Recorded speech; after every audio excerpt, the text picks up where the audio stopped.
এনটিপিসিতে আসা বিগত বছরের কিছু প্রশ্ন নিয়ে এই ভিডিওতে আলোচনা করব। চলো শুরু করা যাক। একটা শহরের জনসংখ্যা প্রতি বছর 10% বৃদ্ধি পায়। যদি বর্তমান জনসংখ্যা 20,000 হয় তাহলে পরের বছর এটা হবে।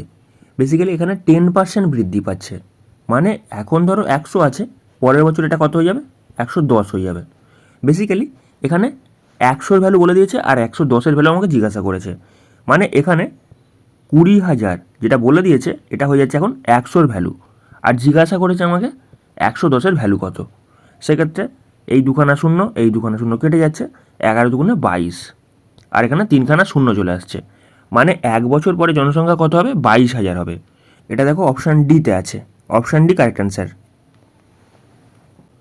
পরবর্তী প্রশ্ন একটা সরল করতে দিয়েছে। এখানে দেখো 4 পূর্ণ 3-এর 4, মানে 4 4-এ 16 আর 3-এ 19, 19-এর 4 মাইনাস 3 3-এ 9, 1-এ 10, 10-এর 3। এখানে দেখো 12 লসাগু হচ্ছে, তাহলে এখানে 3 19 57, আর এখানে 4 10 40, 57 থেকে যদি 40 বাদ দিই কত পড়ে থাকবে? 17 পড়ে থাকছে। আচ্ছা, এইটাকে যদি আমি সলভ করি সেক্ষেত্রে 3-এর 4 মাইনাস 3-এর 5, মানে লসাগু হচ্ছে কত? 20, আর এখানে 3 5-এ 15 থেকে যদি 12 বাদ দিই কত পড়ে থাকবে? 3 পড়ে থাকবে। আচ্ছা, এখানে এইটাকে যদি আমি সলভ করি সেক্ষেত্রে 3-এর 5 গুণিত 5-এর 7 গুণিত 7-এর 9, তাহলে এখানে দেখো 5 5 কেটে যাচ্ছে, 7 7 কেটে যাচ্ছে, 3 দিয়ে কাটলে 3 3-এ 9। তাহলে এখানে যেহেতু ভাগের চিহ্ন আছে, প্রথম থেকে করছি, ঠিক আছে? প্রথমে ভাগের চিহ্ন আছে মানে এটা উল্টে যাবে, এটা তো উল্টে যাচ্ছে, মানে ওপরে কত চলে আসছে? 20, নিচে চলে আসছে 3, যোগের চিহ্ন আছে, যোগ চিহ্ন বসে গেল। তারপর এখানে এটাকে সলভ করতে কত বেরিয়েছে? এটাকে সলভ করতে বেরিয়েছে 1-এর 3, তাই তো? তাহলে এখানে যদি কাটাকাটি করি 4 দিয়ে যাচ্ছে, 4 5-এ 20, আর এখানে 4 3-এ 12, ওপরে গুণ হয়ে যাচ্ছে কত? 5 17 85, আর নিচে কত হয়ে যাচ্ছে? 3 3-এ 9, প্লাস বসে যাচ্ছে 1-এর 3। এখানে দেখো 9 লসাগু হচ্ছে, তাহলে 85 আর 3 যোগ করলে কত হচ্ছে? 88 হচ্ছে। এখানে দেখো কত হচ্ছে? 9 9 81, আর এখানে পড়ে থাকছে 7, আর ডিভাইড বাই 9। এটা কোথায় আছে দেখো? এটা তোমার আছে বেসিক্যালি অপশান এতে, অপশান এ কারেক্ট অ্যান্সার। পরবর্তী প্রশ্ন 109 ডিভাইড বাই 100-কে দশমিকে বিস্তার করো। এখানে 109 ডিভাইড বাই 100 দিয়েছে, তাহলে এটাকে আমি কীভাবে লিখতে পারি? দুটো সংখ্যার আগে দশমিক লিখতে পারি, মানে 1.09 লিখতে পারি। আর এই জিনিসটাকে আমি এরকমভাবে তো লিখতে পারি, 1 প্লাস 0.09 এরকমভাবে লিখতে পারি। সেক্ষেত্রে বেসিক্যালি বোঝার চেষ্টা করো, 1 প্লাস এই পয়েন্টটাকে তুলে দিয়ে নিচে কত এনেছে? নিচে 100 এনেছে, মানে 1 প্লাস 9/100। এটা বেসিক্যালি দেখো অপশান সিতে আছে, মানে 1 প্লাস এখানে 0/10 মানে কত? 0 হয়ে যাচ্ছে, আর এখানে দেখো এইটা দেওয়া আছে, তার মানে এখানে অপশান সি কারেক্ট অ্যান্সার। পরবর্তী প্রশ্ন একটা সংখ্যা দিয়েছে, বলেছে এটা হলো, মানে এখানে বোঝার চেষ্টা কর রুট আছে, যেহেতু রুট আছে এখানে রুট সলভ করতে গেলে পয়েন্ট পয়েন্ট চলে আসবে, সেক্ষেত্রে এটা একটা অমূলদ সংখ্যা হয়ে যাবে। এখানে তোমার অপশান সি কারেক্ট অ্যান্সার। পরবর্তী প্রশ্ন 3টে সংখ্যা দিয়েছে, ছোট থেকে বড় আকারে সাজালে ক্রম হয়। এখানে 1-এর 3 মানে কত? 0.33। যাই হোক, 1-কে 3 দিয়ে ভাগ করে দাও, পয়েন্টের জন্য একটা শূন্য চলে আসছে, 3 3-এ 9। এর পরেরটাকে যদি সলভ করো সেক্ষেত্রে 4-কে 7 দিয়ে ভাগ করো, মানে পয়েন্টের জন্য একটা শূন্য এলো, আর এখানে 5 7-এ 35। আচ্ছা, তার পরেরটাকে দেখো, এখানে 2-কে 5 দিয়ে ভাগ করছে, মানে পয়েন্টের জন্য একটা শূন্য চলে আসছে, আর এখানে 4 5-এ 20, তাই তো? এবার বোঝার চেষ্টা করো, ছোট থেকে বড় আকারে সাজাতে বলেছে, ছোট কোনটা? এই তোমার সব থেকে এইটা হয়ে যাচ্ছে ছোট, 1-এর 3টাই ছোট হয়ে যাচ্ছে, মানে 1-এর 3, তারপর চলে আসছে কত? 2-এর 5, তারপর 4-এর 7। এটা দেখো অপশান সিতে আছে, অপশান সি কারেক্ট অ্যান্সার। পরবর্তী প্রশ্ন আলী একটা কাজ 8 দিনে করতে পারে। আলী করতে পারে তোমার কাজটা 8 দিনে। বলবিন্দর একই কাজ 10 দিনে শেষ করতে পারে। যদি বলবিন্দর করে কাজটা 10 দিনে শেষ করতে পারে। 4 দিনে কাজটা সম্পন্ন করার জন্য তারা চাঁদদেরকে বলে তাদের সাথে যোগদান করার জন্য, এবং তারা একসাথে একই সময়ের মধ্যে কাজটা সম্পন্ন করতে পারে। আচ্ছা, তারা চাঁদদেরকে, মানে তিনজনে যখন একসাথে কাজ করছে, এ বি সি যখন তিনজন একসাথে কাজ করছে, কাজটা 4 দিনে শেষ করছে।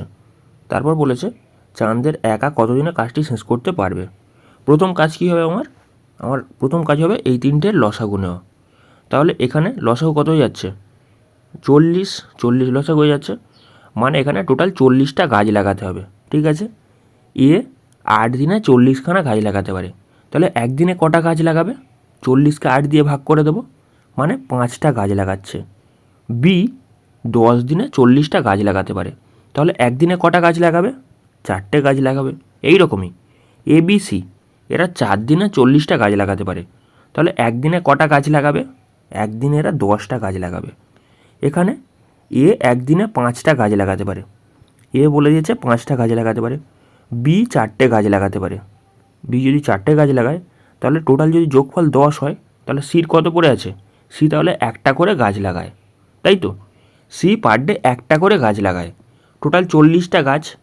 সে যদি পার ডে একটা করে গাছ লাগায়, সির কত দিন লাগবে? সির বেসিক্যালি লাগবে 40 দিন। এটা দেখো কোথায় আছে? অপশান বিতে। Option B correct answer. পরবর্তী প্রশ্ন একটা সরল করতে দিয়েছে। যদি সরলটাকে করি সেক্ষেত্রে ব্র্যাকেটের কাজটা আগে হবে, মানে এখানে 15 চলে আসছে। আচ্ছা, 45 থেকে যদি 15 ভাগ করা হয়, 3 15 45, মানে এইটাকে সলভ করতে কত এলো? 3 চলে এলো। আচ্ছা, এবার দেখো এইটাকে সলভ করছি, মানে এখানে দিয়েছে কত? 5 গুণিত হাফ গুণিত 12, তাহলে এখানে 2 দিয়ে কাটছে, 6 দুগুণে 12, তাহলে এইটাকে সলভ করলে কত চলে আসছে? 5 6 30, তাই তো? আচ্ছা, এবার যদি প্রথম থেকে দেখি, প্রথমে আছে 12 প্লাস 8, তারপর মাইনাস 30, ঠিক আছে। আচ্ছা, তারপর দেখো এখানেও মাইনাস ছিল, ঠিক আছে, -3, তাহলে এটাকে সলভ করলে কত আসছে? 12 8 20, 20 যদি তুমি এখান থেকে বাদ দাও সেক্ষেত্রে কত পড়ে থাকবে? 10 পড়ে থাকবে, -13। এটা কোথায় আছে দেখো? অপশান সিতে। Option C correct answer. পরবর্তী প্রশ্ন, কম্পাউন্ড আকৃতির ক্ষেত্রফল কত? যদি আমি আয়তক্ষেত্রের ক্ষেত্রফলটা বার করতে যাই সেক্ষেত্রে কী করতে হবে? দৈর্ঘ্য গুণিত প্রস্থ, মানে 19 গুণিত 6, সেক্ষেত্রে 6 19 114 হয়ে যাচ্ছে। আচ্ছা, যদি আমি এই ত্রিভুজটার ক্ষেত্রে বার করতে যাই সেক্ষেত্রে ত্রিভুজের ক্ষেত্রফলের ফর্মুলা কি? হাফ ভূমি ইন্টু উচ্চতা। এখানে এইটা টোটালটা বলে দিয়েছে 19, আর এখানে বলে দিয়েছে এইটা 12, তাহলে এইটার ডিস্টেন্স কত হবে? 19 থেকে 12 বাদ দিয়ে দেবো, মানে 7 পড়ে থাকছে। তাহলে এখানে হাফ ভূমি ইন্টু উচ্চতা, হাফ বেস, এখানে ধরে নিচ্ছি 6 বেস, আর হাইটটা ধরে নিচ্ছি 7, 6 গুণিত 7, সেক্ষেত্রে 2 দিয়ে কাটো, 3 দুগুণে 6, মানে 3 7 21, এর সাথে 21 যোগ করে নাও, সেক্ষেত্রে লাস্টে 5, তার আগে 3, তার আগে 1, 135 বর্গ একক। এটা তোমার অপশান এ কারেক্ট অ্যান্সার হয়ে যাচ্ছে।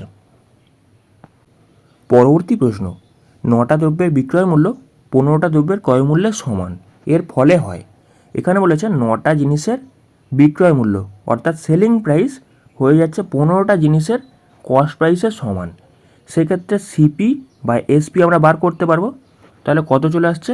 9/15। সেক্ষেত্রে যদি কাটাকাটি করি 3 দিয়ে, 3 3 9, আর এখানে 3 5 15। জিনিসটা কী করছো? 3 টাকায় কিনে 5 টাকায় বিক্রি করছো, 3 টাকায় কিনে 5 টাকায় বিক্রি করছো। ক টাকা লাভ থাকছে? 2 টাকা লাভ থাকছে। কত টাকার ওপরে লাভ থাকছে? ক্রয় মূল্যের ওপর লাভ থাকছে, মানে নিচে কত চলে আসছে? 3 চলে আসছে। আর এখানে 100তে বার করতে হবে, 100 দিয়ে গুণ করে দেবো, সেক্ষেত্রে আমাদের অ্যান্সার চলে আসবে। তাহলে এখানে যদি সলভ করি সেক্ষেত্রে ওপরে 200 চলে আসছে আর নিচে চলে আসছে তোমার 3, সেক্ষেত্রে সেটা কত হবে? 200 ডিভাইড বাই 3, মানে 3 6 18, মানে 66.6%। এখানে তোমার অপশান এ কারেক্ট অ্যান্সার। পরবর্তী প্রশ্ন, যদি মিন হয় 25 এবং স্ট্যান্ডার্ড ডেভিয়েশন হয় 5, তাহলে কোএফিসিয়েন্ট অফ ভেরিয়েশন হলো। এখানে বোঝার চেষ্টা করো, কোএফিসিয়েন্ট অফ ভেরিয়েশনের ফর্মুলা আছে যেটা হয়ে যাচ্ছে standard deviation divide by mean, এটা হয়ে যাচ্ছে এটা ফর্মুলা। আর এখানে বলেছে পার্সেন্টেজ বার করতে হবে, সেক্ষেত্রে 100 দিয়ে গুণ করে দেবো। সেক্ষেত্রে এখানে দেখো স্ট্যান্ডার্ড ডেভিয়েশন কত বলেছে? বলে দিচ্ছে কত? 5, আর মিন বলেছে কত? 25, আর এখানে 100 দিয়ে গুণ করে দেবো, সেক্ষেত্রে পার্সেন্টেজে বেরোবে। 5 দিয়ে কাটো, 5 5 25, 100কে 5 দিয়ে ভাগ করলে কত হবে? 20%। এটা কোথায় দেখো? অপশান এতে আছে। অপশানে কারেক্ট অ্যান্সার। এটা তোমাদের মনে রাখতে হবে, কোএফিসিয়েন্ট অফ ভেরিয়েশন হয়ে যাচ্ছে standard deviation divide by mean, আর পার্সেন্টেজ বার করতে বলেছে, সেক্ষেত্রে 100 দিয়ে গুণ করে দিচ্ছি। বেসিক্যালি ফর্মুলাটা হয়ে যাচ্ছে coefficient of variation is equal to standard deviation divide by মিন।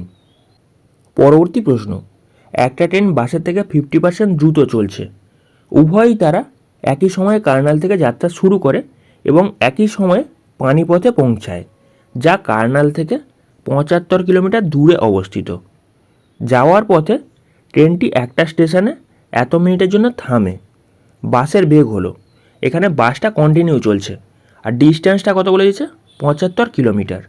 এখানে বোঝার চেষ্টা করো, একটা ট্রেন বাসের থেকে 50% দ্রুত চলছে, মানে এখানে আমাকে স্পিডের রেশিও দিয়ে দিয়েছে। যদি ট্রেন আর বাস এদের দুজনের স্পিডের রেশিও করি, সেক্ষেত্রে বোঝার চেষ্টা করো, এখানে বলেছে একটা ট্রেন বাসের থেকে 50% দ্রুত চলছে। যদি আমি বাসের স্পিড 100 ধরে নিই, সেক্ষেত্রে ট্রেনের স্পিড কত হবে, 50% বেশি, অর্থাৎ এটা হয়ে যাচ্ছে কত, 150, তাই তো। যদি কাটাকাটি করি, সেক্ষেত্রে 5 দুগুণে 10, আর এখানে 5 তিনে 15, 0 আগে থেকে কেটে দিলাম। সেক্ষেত্রে এদের স্পিডের রেশিও কত হয়ে যাচ্ছে, 3:2। তাহলে এখানে টাইমের রেশিওটা কী হবে, জাস্ট ইনভার্স হয়ে যাবে, মানে 2:3 হয়ে যাবে। বোঝার চেষ্টা করো, ধরো তুমি স্পিড বাড়িয়ে দিলে, তাহলে তুমি কম সময়ের মধ্যে পৌঁছে যাবে, আর যদি তুমি স্পিড কমিয়ে দাও, সেক্ষেত্রে অনেক সময় লাগবে।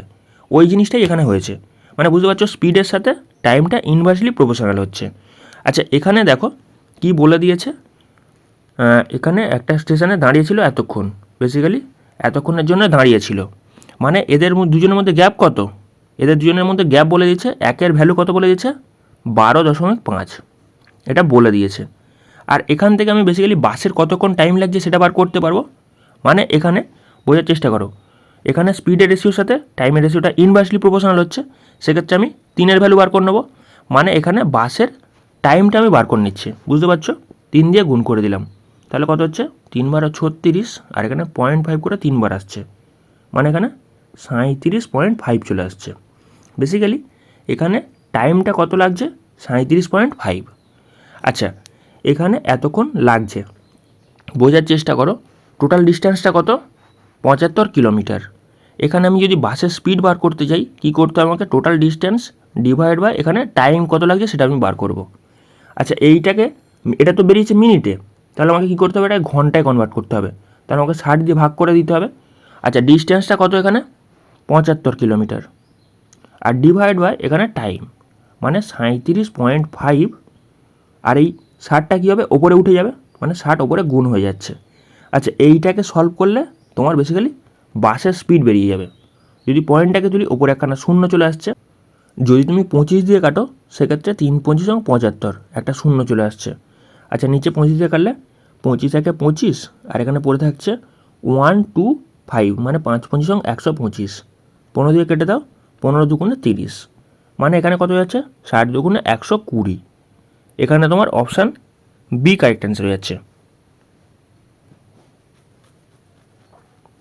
পরবর্তী প্রশ্ন, একটা বৃত্তাকার পথ ঘোরার সময় অনুষ 18 মিনিট সময় নেয় এক পাক ঘুরতে। এখানে অনুষ আছে একটা লোক, সে 18 মিনিট সময় নিচ্ছে এক পাক ঘুরতে, এবং সিদ্ধি 12 মিনিট সময় নেয় ওই এক পাক ঘুরতে। সিদ্ধি বলেছে ওই কাজটা করতে 12 মিনিট সময় নেয়। যদি তারা একই বিন্দু থেকে একই সময় যাত্রা শুরু করে, তবে তারা কতক্ষণ পরে আবার শুরুস্থানে মিলিত হবে। এখানে বেশি কিছু না, এই দুটো তুমি এলসিএম নিয়ে নাও, তাহলে তোমাদের অ্যান্সার চলে আসবে। লসাগু কত হবে, সেক্ষেত্রে এদের দুজনের লসাগু হচ্ছে কত, 36, 18 দুগুণে 36, 3 বারে 36, সেক্ষেত্রে তোমার 36 লসাগু হয়ে যাচ্ছে। আর এইটাই কারেক্ট অ্যান্সার। এটা তাহলে কোথায় আছে দেখো, অপশান সিতে, অপশান সি কারেক্ট অ্যান্সার। আগের ক্লাসে একটা অঙ্ক বাকি রয়ে গেছিলো, সেটা তোমরা দেখে নাও। একটা দ্রব্যের বিক্রয় মূল্য 50 টাকা কমলে 5% লাভ 5% ক্ষতিতে পরিণত হয়। প্রকৃত বিক্রয় মূল্য হলো, এখানে বোঝার চেষ্টা করো, এখানে 50 টাকা কমার জন্যে 5% লাভ 5% ক্ষতিতে পরিণত হয়েছে। আমি যদি কস্ট প্রাইস 100 টাকা ধরে নিই, সেক্ষেত্রে যদি এটাকে আমি 105 টাকায় বিক্রি করি, তাহলে এটা 5% লাভ হবে। আর যদি 5% ক্ষতি করতে হয়, সেক্ষেত্রে আমাকে এটাকে কততে বিক্রি করতে হবে, 95-এ বিক্রি করতে হবে। এখানে বোঝার চেষ্টা করো, এদের দুজনের যে গ্যাপটা দিয়েছে, এই যে 10%-এর যে গ্যাপটা দিয়েছে, এই 10%-এর ভ্যালুটা বলে দিয়েছে কত, 50 টাকা। বেসিক্যালি 10% ভ্যালু রয়েছে কত, 50। আর আমাকে জিজ্ঞাসা করেছে কি, বেসিক্যালি বিক্রয় মূল্য কত, প্রকৃত বিক্রয় মূল্য কত, মানে 105%-এর ভ্যালু আমাকে জিজ্ঞাসা করেছে। এখানে 10%-এর ভ্যালু কত, 50, তাহলে 1%-এর ভ্যালু কত হবে, 50/10।